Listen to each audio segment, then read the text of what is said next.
What is up, everybody? Welcome to another episode of SHL Tonight. I'm your host, Ace. Alongside me, I have Hiff. So we have the normal crew back.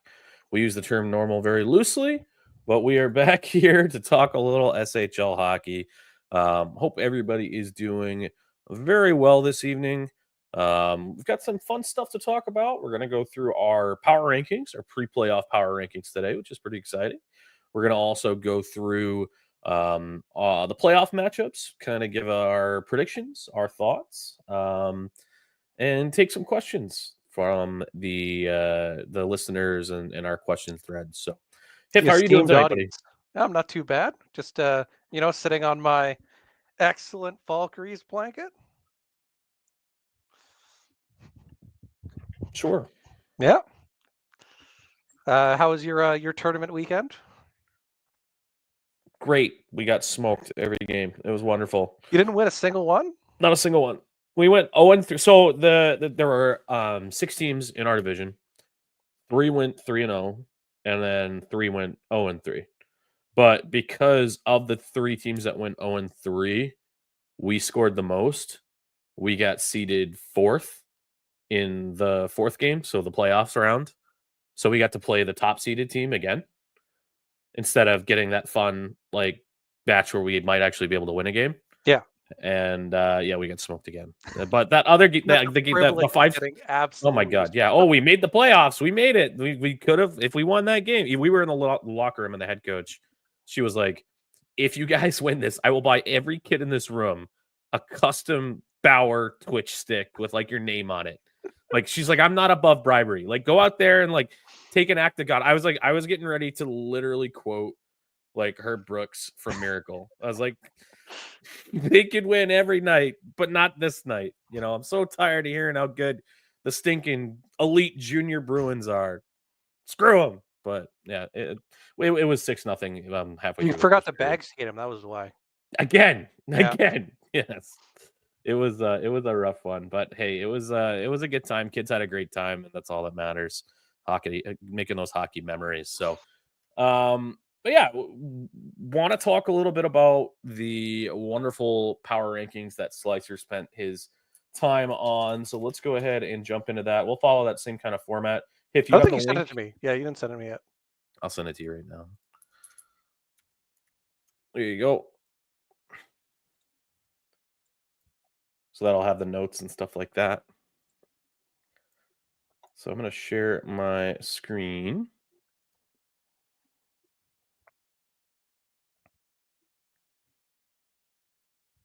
There we go. And so you have it. Our power rankings, our final power rankings going into the postseason. So to start with, our number one team, the Calgary Dragons, with a record of 48, 15, and 3 for 99 points. Hip, what do you have to say about the Dragons going into the postseason? Yeah, so they've basically been first the whole year. They've been dominant in a very, very tight West. I think if you look at the top 6, 4 of these teams are in the same division. You got Calgary, Edmonton, Seattle, and Los Angeles all in the Pacific Division, which means they're first in the league in points percentage while playing in that division where you have to play them more often, which shows just how good they've been this year. Lead the league in wins, team points, goals against, home record. Very strong defensive team who can score still. Yeah, they look like they're in a great spot. That's why they're in one. That's right. And it'll be interesting to watch how they do in their first round series, and we'll talk about those in a little bit. At number 2, they're going to hold their spot here, so no changes in our number 1 or number 2 teams. The Atlanta Inferno with a record of 47, 15, and 4 for 98 points, only 1 point behind Calgary there. Narrowly almost won the I think we call it the President's Trophy here. You think I'd know that after 80 something seasons, I don't but know if we call it the President's Trophy. I I think don't even it's got a I different don't name. even remember. Whatever. So they get that done. Ref down in the game 7, pouring blood from his face. I don't know. He must have caught a puck. Anyways, if you didn't know, I'm distracted watching this game 7, Toronto, Florida game. I think Hif has it on as well. Yeah. Anyways, so Atlanta 47, 15, and 4, 98 points are number 2 for this week. What do you have on the Inferno, Hif? Well, yeah, I mean, they were the second best team by, points. So that's a good indicator. 1 point off the President's Trophy. Elite scoring team, very strong offense. Defense was excellent as well. Not quite as good as Calgary's, but amongst the best. And yeah, there's just no reason for them to be any lower. Oh, and for those that are invested in the success of that ref, he got a good old high stick with a follow through from a player. Let's So, do this. whew, uh, oh, there's blood on the boards too. That's fantastic. But yeah, what can you what can't you say about the Inferno? Great season there for them, and they're just going to be looking to capture another Challenge Cup. Rich did confirm that it is indeed the President's Trophy. So Thank you, maybe Rich. maybe we need to get creative and come up with another unique name there. But The Prime um, Minister's Trophy, exactly. the Justin Trudeau Memorial Trophy. All right, number 3. The Tampa Bay Barracuda, who have moved up from 4 to 3. So our first riser of the power rankings this week, with a record of 46, 15, and 5 for 97 points. What do you got on the Barracuda? Yeah, so if you look at point totals, they have 97 points, which is 2 back of Calgary. So these teams are the top 3 by points by a pretty decent margin. So clearly they've played fantastic all year. They lead the league in goals for, slightly inflated stats from one easy week, but they had a ridiculously good year. Can't fault them really anywhere. And they've made the finals the past 2 years, so hard to bet against Tampa, honestly. Yep. Next up, we have the Edmonton Blizzard, who just had a bunch of new signings today, which was pretty exciting. I saw a couple Yeah, can't wait to Madison spend Madison another year GMs in got Edmonton. extended by the Blizzard. That was pretty cool. To be fair, had we Um, said no, they would have not been able to use this for protection slots, and we could have just made them lose both of them for free. But not going to do that to Edmonton. However, they've been a bit up and down. Back-to-back 11-win weeks show them, getting hot towards the end of the year, which is when you want to get hot. And against some strong teams, they put those wins up against. Second in the league in goals for with a team this young is kind of crazy. yeah. Their goaltender, just in time. If you look at GSAA as a metric of goalie performance, has been out of this world for a goalie this old, Yeah. and is a big contributor to this. And yeah, it's been incredible for them. Unexpected, but much appreciated by them, I'm sure. Yeah, I mean, good things happen with that, right? I mean, they went out and they made a big splash by acquiring those two veterans from a rebuilding Winters Pride team, and and Webb. yeah, so they move up 2 spots to number 4, 32 or sorry, 39, 22, and 5 for 83 points. So, yeah, kudos to the Blizzard, and also congratulations to their new official GM, Cake, And their GM. and their new co-GM, Alaska. Yeah. So, congratulations to both of you on your new jobs, and selfishly, I look forward to competing with you.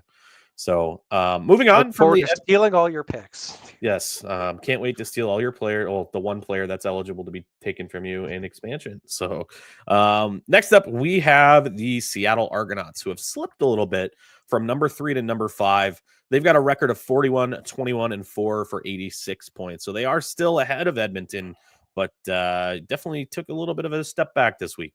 Yeah, so what happened was they started really strong. They're still doing quite well, but they fell off a bit relative to how they started. Whereas Edmonton has picked up steam late, which is why they're higher in the power rankings. They had 10 wins this week and 8 last week versus Edmonton with their back-to-back 11, which is why we have them ahead of Seattle. But they faced a really tough schedule the past 2 weeks, which is why they kind of slipped a little bit, where they started a bit softer schedule. But this team is really strong, make no doubt about it. They're young, got a great core, and they should be contending for the Cup this season as one of the excellent teams in the West. Yes, and speaking of an excellent team in the West, we still have the ageless Los Angeles Panthers here at number 6. Not just in the West. Speaking of an excellent team, still in the goddamn Pacific. Just ridiculous. So how many is that in the Pacific right now? This is the fourth of 6. Unbelievable. That's just silly. So they Enjoy do that take it division next season, Rashford. right. I am now a newly minted Eastern team, so I'm looking forward to Must be playing over there. nice. Yeah, it is. It's fantastic. So yeah, we have the Los Angeles Panthers, who do take a slight step back from 5 to 6.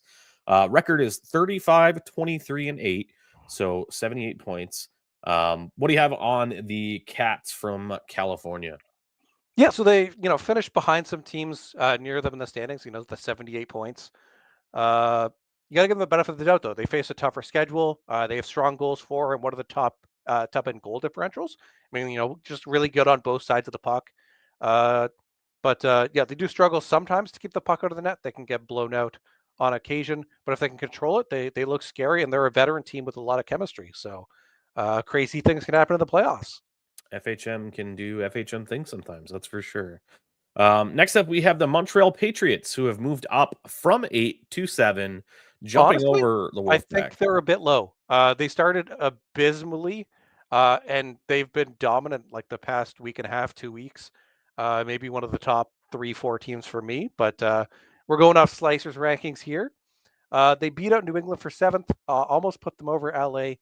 They had a strong 2 weeks, going in 11 wins this week and 13 the week before, which were tops for both.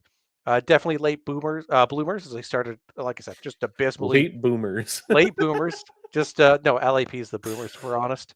But yeah, 4th best goals against and a good home record, but one of the lowest goals for and a horrid away record. So they need to make sure they can fix that. Playing away and actually being able to score goals if you want to, win in the playoffs. Yeah, they are tied with LA in points. They do have a record of 38, 26, and 2. So LA's picking up a lot of loser points, which is kind of interesting. But yeah, it'll be interesting to kind of monitor how Montreal does. Are they able to continue that momentum that they've had in the second half of the season into the postseason, and see what that looks like for them? So going south of Montreal, just a few hours, you're going to land in Boston, and that's going to have the New England Wolfpack at number 8 for our power rankings this week. They, like I mentioned, they do slip back one spot here. They have a record of 39, 24, and 3 for 81 points. What do you got on the pack? Yeah, so it might be a little controversial to have them in 8th with LA in 6 and Montreal in 7. To have a bit of flexibility in those numbers. But they did only have 8 wins this week, so kind of tailed off in terms of how good they were doing heading in. And the recent successes could be a good indicator for how you're going to do in the actual playoffs. We just switched to FHM 10, so maybe figuring out that learning curve was a big factor. They do have a really strong goals for at a good goal differential, so maybe they can make a deep run. And Lucas, been really good with tactics his whole time in New England, so they can definitely make some noise. But they have some good teams they're going to end up facing. Absolutely. And we do have a new entry on the power rankings here this week. So congratulations to the Chicago Syndicate who have making the jump. They've made the jump up here. And they don't just enter as 10, they enter as number 9. So they are in here with a record of 31, 29, and 6 for 68 points. What do you got on Chirac? Classic slicer bias, putting his own team at no, but they've been good. They did have a 9-win week, but the schedule was very tough. They still have performed those who would come after, who did trail off and not being as good. Their goals for is okay, not the best, but they have the best goal differential in their division. They play very strong defensive hockey. You keep the puck out of the net. If the other team can't score, you end up winning a lot of games. It turns out.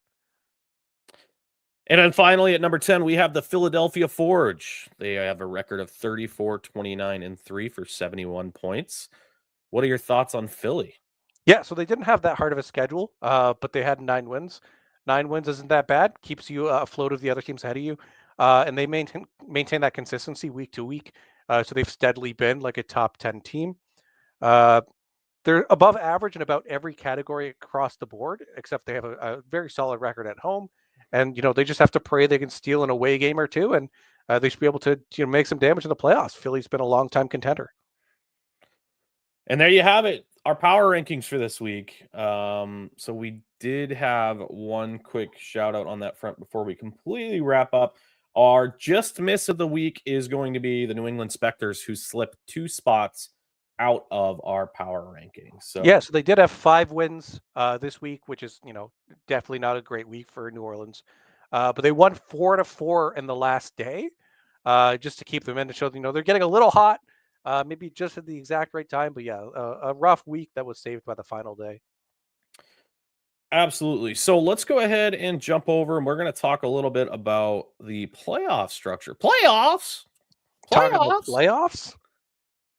So obviously the portal is not yet, or the index is not yet demonstrating all the brackets and everything. So we've got to be patient on that. And for those keeping score at home, Florida's up 1-0 over the Leafs. I know everybody's probably excited about that. Anyways, playoffs. We're gonna go ahead and get started here, and shout out to Koa, who put the work in on creating this article, kind of giving a brief preview. And this is what I'm going to use to kind of just go over the matchups.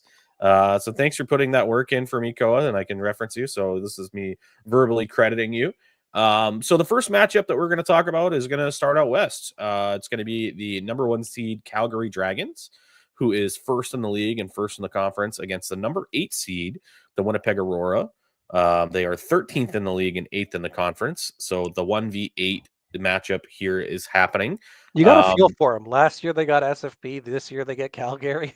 It's just classic for Winnipeg during this window here. It's just buzzsaw after buzzsaw. But hey, they brought the pride to 6. I don't see why they can't do the same to the Dragons. And that is actually what Koa predicted here, is a 4-2 series win for the Dragons. What are your thoughts on this matchup here, Hif?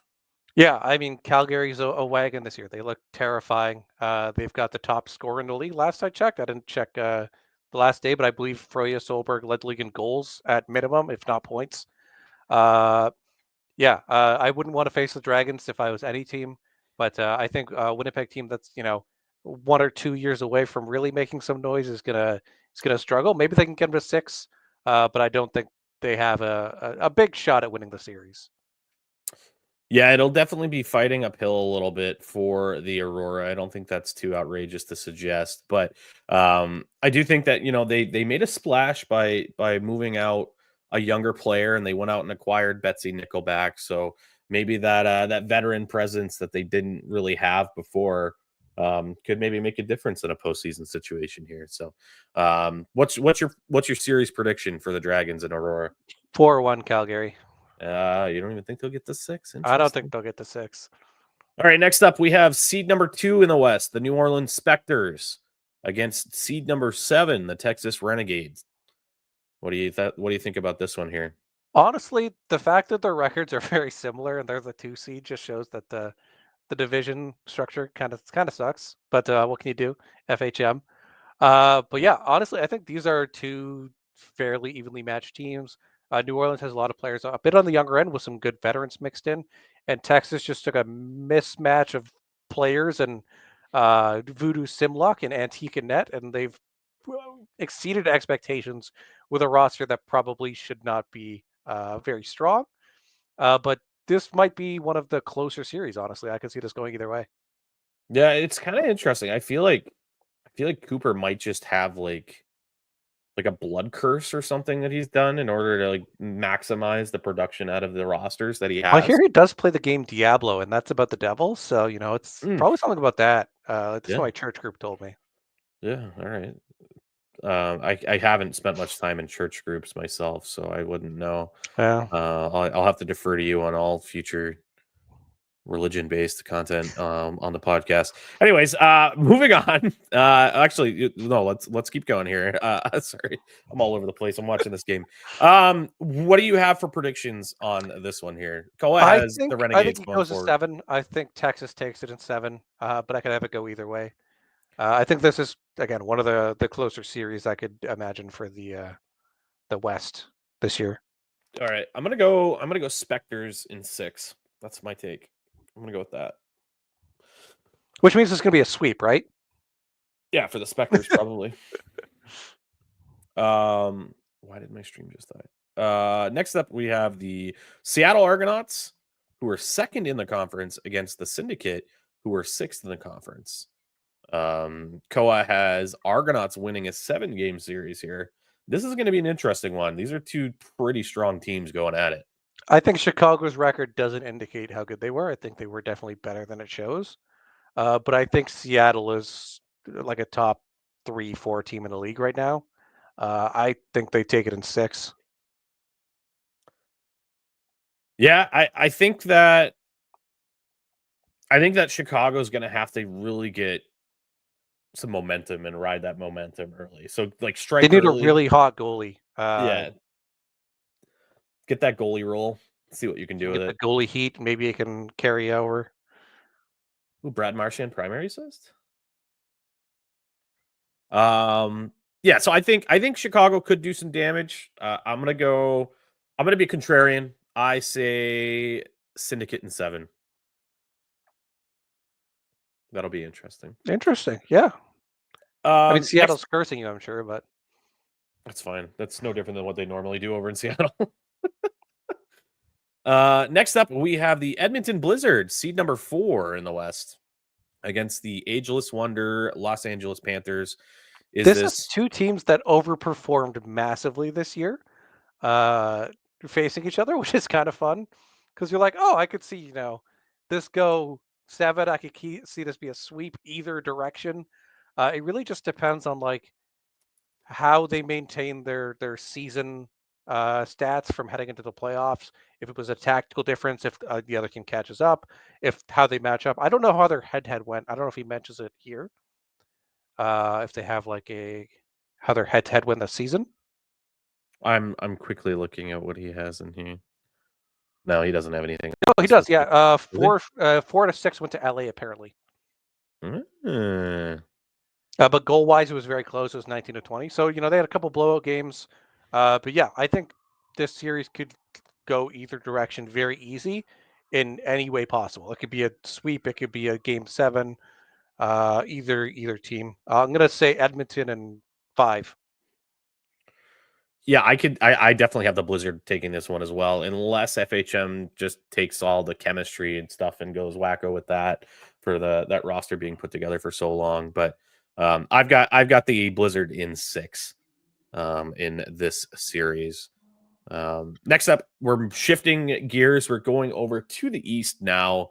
We have the Atlanta Inferno against the Buffalo Stampede. The Stampede narrowly punching their ticket into the postseason, much to BV's joy in the GM chat. It was kind of fascinating getting a daily breakdown in the GM chat on what the situational, conditions that needed to be met in order for Buffalo to make the postseason. And they get to ride that high, and they punch their ticket, and they're going to get the reward of seeing the Atlanta Inferno waiting for them. Congratulations. Enjoy your very quick playoff appearance. Yeah. So what was the matchup here? Have they? I don't think he gave us the He season. didn't do the seasonal. Oh, wait. Oh. No, they don't. Atlanta wins all 4 of the games in the regular season series, only allowing Okay. Buffalo a singular OT point in Atlanta. Yeah, I think this is going to be a sweep. Atlanta's terrifying. Buffalo made it on the very last sim day, very last day of the sim. I don't think they have the juice to go long term. I don't think they could take a game off Atlanta. Atlanta's terrifying. The Leafs are Leafsing. They give up another one. It's 3. 3-0.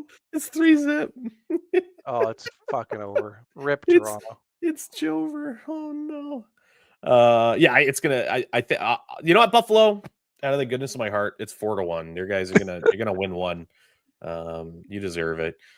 Next up, we have the New England Wolfpack against the Hamilton Steelhawks. I do like that new branding. I really do like that new logo. I know you Yeah. don't care for it. I'm I think it's about as good as you can do with the Hamilton Steelhawks. I just don't really like the name of the true. Steelhawks. Yeah. I think the logo is really well done, though. Yeah. Oh, is it offside? There's only 6 of you watching, so I'm going to take my sweet time on this right now. Oh, I think it is offside.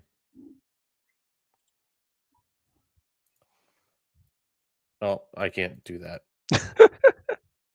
Let's get that out of you. You don't need to see my Twitter. But yeah, they're going to be facing the New England Wolfpack, who were the 2 seed. They had a 39-24-3 record, whereas Hamilton had 29-33-4. So a sub 500 record, but making the playoffs. Again, this should be a walk in the park for New England. They should walk on the Steelhawks. 5-6 game series for New England would be my bet. Maybe Hamilton takes a couple games, but I don't see a way for them to get out of this one. Yeah, I honestly think that, and this is no disrespect to Alex, but I do think that Luke has the pedigree and the chops in FHM to really dissect this series and maximize the production out of the Wolfpack. So I do think that I probably have the Wolfpack in 5 personally. Yeah, I could definitely see that. It was offside, but they didn't challenge it. I don't know how they didn't challenge it. That's crazy. Next up, we have the Tampa Bay Barracuda against the Manhattan Moo Cows. The Barracuda, we said it earlier, fantastic season. Is this going to be the year that Dwight gets over the hump? Is this I think going to so. be it? You gotta predict Tampa Bay Barracuda every year cup. Yeah, because I mean, the Winnipeg Aurora are real-time proof that eventually, if you keep making it, you will eventually win one, right? You do. Like, eventually the FHM gods are like, all right, like, listen, buddy, like, How many losses you need though? Is it 5? I think we got This would only be 3 for them. They're still a ways away then. That's true. Yeah. Okay. Another loss for Tampa Bay then, but you're going to make the final here again. That's just how it's going to work. No offense, Atlanta. So we do have the Barracuda with the 2nd in the conference and the Rage 6th in the conference. Koa has them as the Barracuda taking this one 4-1. The seasonal series did go to Tampa, winning 5 out of 6 I games. do want to shout out. He is the Manhattan GM and gave his team only 1 win. I mean, that's He integrity. didn't say we're going to 7. He didn't say it's going to be a hard fight. He said we might get 1, and we'll be happy with that. That's integrity right there. That's being realistic. It's like whenever he shows up, yeah, he's keeping it real. You got to respect it. When he shows up to the draft, he's like, "I'm not here to make any picks. Does anybody want my picks?" Or when he says, "I don't want to make any trades. No one DM me, please. Just leave me alone." And the final first round series, we have Montreal and we have Philadelphia. Montreal 4th in the conference, maybe underperformed a little bit this season, I think. And then we have Philadelphia, who's 5th in the conference, who, once again, that team always is really well coached and they're always a strong franchise. So, season series, Philadelphia came out on top 3-1, outscoring Montreal 18-8. Koa has this one being a very tight series, and he does have Philadelphia winning this one 4-3. I don't think he's got it like a Rocky 4 type scenario. I think it's a Rocky 3 where he just gets obliterated by Ivan Drago. Watches Apollo Creed get murdered in the ring. Nice, nice. I think it's a sweep here. I think the Patriots they underperformed really early, which is why the record looks kind of close. But that roster is absurd. They seem to have figured things out. I think they're going to come out really hot and just dominate. I have Montreal in 6. So I do think that Montreal will win, but I do have the Philadelphia front office cooking up some tactics to maybe take a couple off of that team. And especially because I think maybe Seven had a big role. And this could be completely off base, but I think maybe Seven had a role in the tactics there. And with his departure as GM of Cincinnati, that may have some implications Well, I mean, on when did expansion GM get announced? Because they sucked early and started doing good later. So maybe it's addition by subtraction. Who knows? We're here to be objective and unbiased. What can we say? Oh my goodness, this is such a fun I don't game think to it's watch. related, for the record. I don't either. So yeah, there we go. We have our first rounds and our predictions out there. It'll be fascinating. I look forward to having an index that actually has the bracket that we can talk about. So that'll be good. But big time shout out to Koa for putting in the effort on this article and letting me have something to share while we talked about playoffs. So, All right, here's the question that this I'll ask: Who is your cup winner? my cup winner? Yeah. I think that my cup winner is going to be the Calgary Dragons. Okay. Yeah. Keeping the number one in the power ranking slot. I can see it. I'm going Montreal. I think they just got hot at the right time. They figured things out. They've got a great roster. I think they're gonna make some real noise. Yeah, I think that's a good pick. It'll be interesting to kind of see it. What would you say to a friendly wager? I don't know. Can you afford it? Are you poor? I'm not talking about SHL cash. Oh, I'm gonna okay. issue you another wager. I'm gonna It say depends on the wager. if if your team wins that you picked, I will purchase a Valkyrie shirt and wear it on the stream. And if Calgary wins, you have to purchase a Nashville Sound shirt and you have to wear it on one of the podcast streams. No, absolutely not. Can't do it. I would never buy a sound shirt. Unbelievable. You don't make sound decisions. Exactly. Why would I? I can't lie to the viewers. You already wear trash, so you're wearing it right now. Oh, so you admit they're trash. Okay, I'm glad we've settled this and come to the conclusion. That the Habs are trash. Yeah, I know. No, the sound logo is trash. That's what you just said. No, I'm saying, objectively You already wear speaking, something trash. I Maybe consider you is do so. trash, you consider it to be trash. So it's no different, just wear it. I did also, there was another article that I thought was pretty interesting that I wanted to talk about before we answered some of the more obscure questions. Oh, the Um, very relevant and poignant questions of so Patrick. Patrick's got some real high end ones that are very, very insightful. What can I say? But this article by Ice Windu, which graphs show up. I'm a simple man. I look at graph cool. I try to decipher graph. But I can always respect the effort that goes into a article like this. So this came out this morning, bright and early at 12:28, or dark and early, depending on who you ask. While I Hef is mean, still the like really 5 hours from falling asleep. the really surprising things here is that the good teams tend to shoot a lot and not give up a lot of shots. Wow, that's some insightful stuff. But yeah, shot quality is like it's not a 1-to-1 ratio, but a lot of the teams that overperformed had really high shot quality chances, in my point of view. Yeah, I mean, historically speaking, we've been limited to just shot volume, right? And that could be Mhm. skewed from, just no traffic, shots from the point, that type of stuff. But now we're starting to get some of that actionable data around the quality of shots, and then also like the area. I think we can even get like the areas of Yep, the but ice there's where they were also a blocked from and confusing stuff. thing where they have like a shot quality 0, where like if a shot gets blocked, it doesn't matter where it's from; it counts as a 0. So it doesn't like it's not perfect. It's Mhm. cool, it's fun, it's good data, but there's some ways that like it's hard to know for sure just how good the data is. As one of the employees on the broadcast team, Patrick, I'm gonna have to say that's a We'll no-go. replace you. Everyone wants to podcast with Toaster. We can get you out of there real quick. We have a long line of applicants, like a really long. I mean, Marmolet's coming. we'll have to run it by head office, but we could make a change on that front anytime. He is head office. Shit. Wait, that's the J joke. head office. It's the J one. I'm J head office. Well, all right. Well, insider trading. There we go. But yeah, I just wanted to make sure I'm not going to go through all these because I don't have the patience for it. Nor have I spent ample time really analyzing it.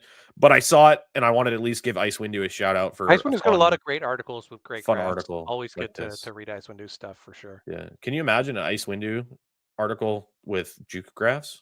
Do you think that the Denver Glacier Guardians is Mace Windu but ice form?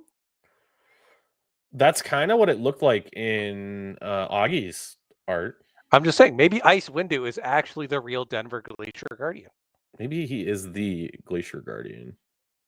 That's some insightful stuff here. All right. That's all I have for specific topics. Not a lot of chat going on here today. So Nope. if you guys have anything that you guys want us to chit chat about, by all means, please do. But let's go to our very insightful questions. From Patrick is a great contributor here. Honestly, I'm making fun of you, Patrick, but I really do actually appreciate you coming in here and putting in questions. So keep doing that. But the first one that we have is going to come from Bytor. And the question is, do you think that Journeyman will fully complete his goal of all 24 teams? And do you think he will win a cup with Calgary this season? So I'll kind of tackle that first. I just picked Calgary, so not a chance. They're screwed. They're probably going to lose. Yeah, I mean that's He's got a good shot. They look strong. They have a great chance to win. Definitely can't really bet against them. Yeah, to the second question, I think there's going to be one team who just doesn't sign him for fun.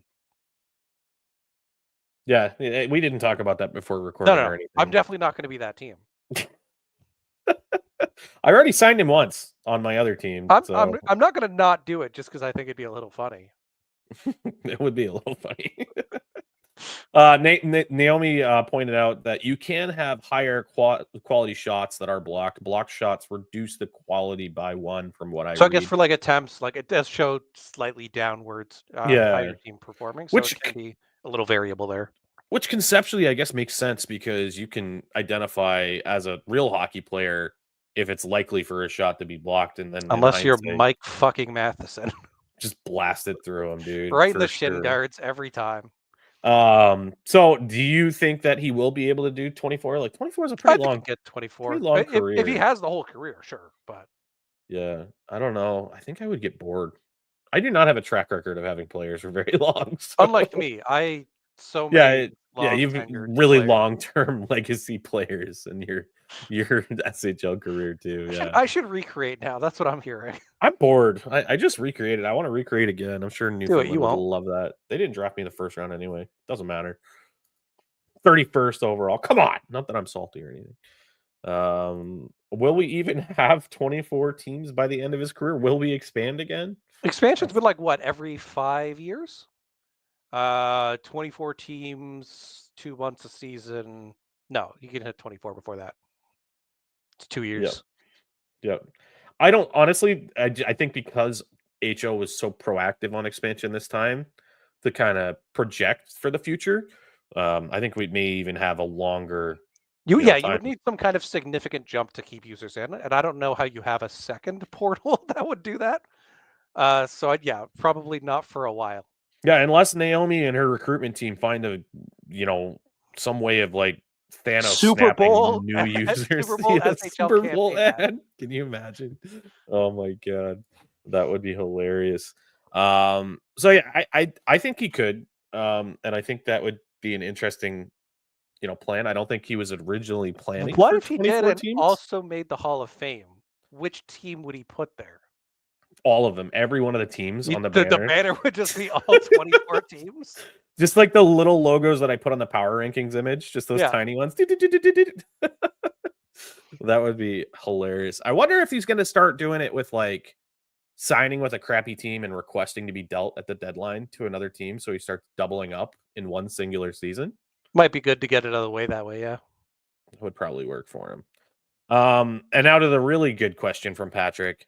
The year, according to FHM 10, is 2049. So I need everybody in our audience here. Let's put on our foresight perspectives here. 24 years in the future. Yeah, we'll just put ourselves in that situation. I'm going to be nearly 60 years old. It's going to be wonderful. Not that I'm aging myself or anything, but that hairline is moving back a little bit slowly there. You see that? I'll be like Hif before we know it. It's coming. Year's 2049. What does this future world look like? What are 3 new things that this future brings us? Has America finally invested in good public transportation yet? Like rails and buses or others? Yes, they are, and I'm here for it. It's a hard time for Toronto. I feel for them.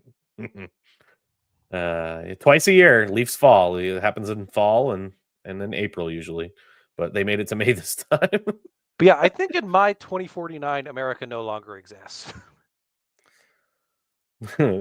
Phantom, the movie Idiocracy. Yeah, basically. Although I would be here for Terry Crews as the president, so I'm fine with that. Yeah, I mean, it's basically what we have right now is Idiocracy. I'm not gonna lie. I mean, Crocs are prevalent. I don't know. That's one of my fun facts. Did you know about the story of Crocs and Idiocracy? I did not. So originally when the film was planning, the costume designer was like, I need like a ridiculous looking futuristic shoe. And Crocs were not prevalent or popular at that point. They were a brand new thing. So they went out there and they got a quote to put together these Crocs for the show. So all of the people in the future are wearing bright orange Crocs. And now everyone, just like we have a celebrity in the White House, now everyone's wearing Crocs too. So Bronto, it's got what plants need. It's electrolytes. Water, isn't that the stuff you put in the toilet? Yeah, I mean, basically the stuff kids watch on TV, on YouTube these days is Ow My Balls, so it's not that far off from Man gets hit and groin by football. Yes, exactly. The important question from Kari is, will the SHL exist in 24 years? I've already been here for like 15. Like, why the hell not? Like, what I think is that it might, like, there's a decent chance, but it will probably look fairly different from how it looks now.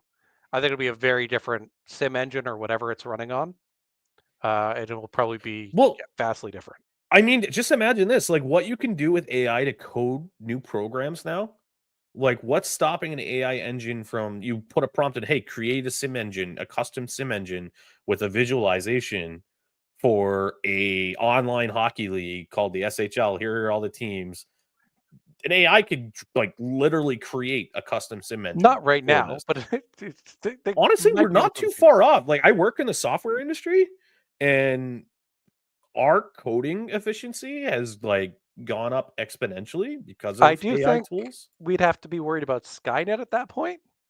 Yeah, I mean, so you have to put a please on the end of the coding part, but Patrick Ace will be like Don Cherry hosting SHL. He's I'm gonna be on the plane. He's gonna get canceled live. I'm gonna throw him under the bus, pretend I never knew him.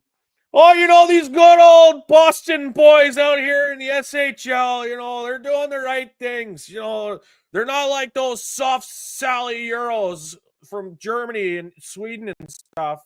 Yeah, it's only a matter of time for sure. He's doing it already, actually, apparently. Oh, boy. Watch me still be the Carolina GM in 24 years. Okay, I hope I'm banned. There's a quick way to get yourself banned if you really want to be banned, Kari. We're not going to tell you how, but I think you can read between the lines. Fanto, back to SDHS. God, I hope not. That would be... bring back play-by-plays. Play-by-plays could be fun. Skynet will be a sweet release soon. Yeah, for sure. I think if you wanted to, you could bring back play-by-plays for high-end playoff games. Have it be like specific users you have in the play-by-play job who are going to be really good at it, and just let them cook. Yeah, I just think we need to get more consistent, and this is something that I would like to do some more work with the sim team on. but I just need to get the proactiveness going. But making sure that these important games have a live commentator, and whether that's Hif or myself, whomever. I know with it being SHL games, we can't be the simmer, so we'd have to be brought on and provide that commentary and supplement. But having a bigger supplementary commentary group that could jump on and help out would allow us to maybe do that. So hey, if you guys are interested or know anybody else that wanted to be interested on doing this, I did get a few messages from people. They're like, hey, I want to do play-by-play. And I was like, hey, can you provide me like a sample of you doing that? Like grab a YouTube clip and just do a play-by-play. And then I didn't hear back from them ever again. So, Yeah. which generally isn't a good sign. But yeah, if you guys are ever interested in doing that, give me a shout. Happy to do that. We are still open to hiring people for podcast contributors. We want to have a bench because, believe it or not, we have lives too. There's times that we can't jump on, and we would love to have you, have you be able to be a personality and join us and put together content and stuff. So drop me a note if you're interested. Other than that, if any closing thoughts before we wrap up this episode? Yeah, just that I'm excited for the playoffs this year and expansion draft coming up soon. And then regular draft. It's an exciting time of the year. Excited to see what happens. Yep. And the other thing that's going to be really interesting, I think Patrick may be hosting it, but the expansion draft will be live, I believe, from SHL Tonight or right here. SHL Tonight. But they'll be on the SHL Tonight platform. That's right. They're going to be a SHL Tonight show. Hif and I will probably be able to join post expansion. We will still take the money credit as well. Like we're not exactly. No, Patrick does not get because it's our podcast still. Yeah. It's just me and Hif's, but Patrick's just kind of filling in temporarily. But yeah, I'm going to be able to jump on. We'll talk. I'm going to reach out to. It's a when at this point, not an if. It's a good point. It's a good point. I'll go ahead and check with Rashford and Seven to see if they'd be able to join as well. That would be kind of fun, a post expansion draft conversation. So, but on behalf of the broadcast team, SHL Tonight, we really appreciate you guys tuning in. The questions started to flow in, the commentary did at the end of it. So we really appreciate your engagement. Once again, if you haven't, make sure you are following the Twitch channel. We did officially reach the tier where we're eligible to be affiliate. So we're going through that process of looking into what we can do for viewer rewards and such. So stay tuned on that front. And until next time, peace. Adieu.